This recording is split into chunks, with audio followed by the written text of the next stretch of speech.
আসসালামু আলাইকুম। বিশ্বাস এগ্রো ফার্ম অ্যান্ড ফিশারিতে আপনাদের সবাইকে স্বাগতম। আজকে আমরা আমাদের পেঁয়াজের জমিতে সেচ দিব, তার জন্য প্রস্তুতি নিচ্ছি।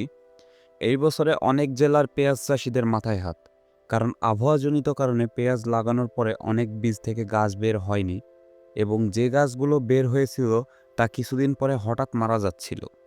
আমাদের জমিতেও আমরা এই সমস্যার সম্মুখীন হচ্ছিলাম। পরবর্তীতে আমরা এটি লক্ষ্য করি এবং এই সমস্যার সঙ্গে মোকাবেলা করা শুরু করে দিই।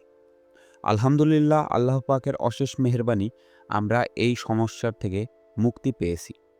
পানি দেওয়া শুরু করার আগে আমরা আমাদের পেঁয়াজের জমিতে একবার স্প্রে করে নিব, জানি পরবর্তীতে আর কোনো সমস্যার সম্মুখীন না হতে হয়, এবং তারপরে আমরা পানি দিব।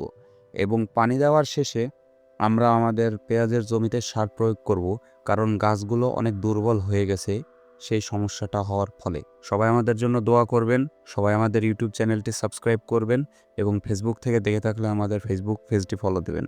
সবার জন্য দোয়া ও ভালোবাসা রইল। ধন্যবাদ।